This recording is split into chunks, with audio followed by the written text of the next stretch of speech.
எப்படி ரூபாய் நோட்டுகள்ல டாலர்னு சொன்னா அமெரிக்கா ஞாபகத்துக்கு வருதோ அது போல லிட்டில் பிரான்ஸ்னு சொன்னா அது நம்ம பாண்டிச்சேரியை தாங்க குறிக்கும். இப்படி பேரளவுல மட்டும் இல்லாம பிரான்ஸ் நாட்டுடன் இணையும் வாய்ப்பை தவற விட்டு இன்னும் யூனியன் பிரதேசமாவே தொடரும் நம்ம பாண்டிச்சேரியோட கதையை தாங்க நாம டீட்டெயில்டா பார்க்க போறோம். கிழக்கு இந்திய தீவுகளில் உள்ள டச்சு மற்றும் ஆங்கிலேய வர்த்தக நிறுவனங்களுக்கு போட்டியாக பிரான்ஸ் நாட்டில் 1 செப்டம்பர் 1664 ஆண்டு பிரெஞ்சு ஈஸ்ட் இந்தியா கம்பெனி மன்னர் 14வது லூயிஸ் உத்தரவின் பெயரில் அவரின் நிதி அமைச்சர் ஜேபி கால்பர்ட் தலைமையில் நிறுவப்பட்டது. அவர்களின் முதல் வணிக தளம் 1668 ஆண்டு குஜராத் மாநிலத்தில் சூரத்தில் நிறுவப்பட்டது. பின்னர் வணிகத்தை விரிவாக்க 1673 ஆண்டு பாண்டிச்சேரியை பிஜேப்பூர் சுல்தானிடம் இருந்து வாங்கி 1674 ஆண்டு பாண்டிச்சேரியின் முதல் பிரெஞ்சு கவர்னரான பிராங்காஸ் மார்டின் சிறு மீனவ கிராமமாக இருந்த பாண்டிச்சேரியை பிரெஞ்சு பாணியில் துறைமுக நகரமாக பொலிவுறு செய்தார்.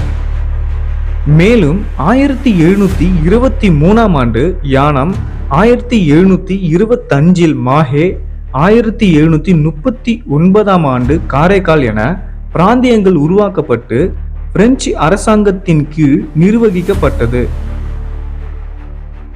இவ்வாறு பாண்டிச்சேரியை பிரெஞ்சு அரசாங்கம் முழுமையாக கைப்பற்றி நீண்ட வருடங்களாய் தன் ஆளுமையை செலுத்தி வந்தனர்.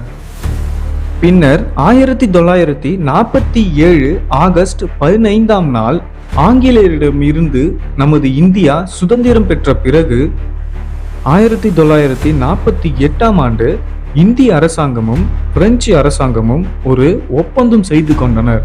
அந்த ஒப்பந்தத்தில் புதுச்சேரி மக்களே தங்களின் அரசாங்கத்தை தாங்களே தேர்ந்தெடுத்துக் கொள்ளலாம் என அதில் குறிப்பிடப்பட்டிருந்தது.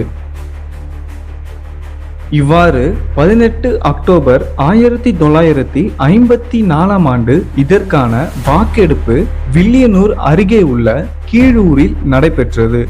இதில் 178 பிரதிநிதிகள் கலந்து கொண்டனர். இதில் பாண்டிச்சேரி பிரெஞ்சு அரசாங்கத்துடன் இணைய 8 பேரும், இந்தியாவுடன் இணைய 170 பேரும் ஆதரவாக வாக்களித்தனர்.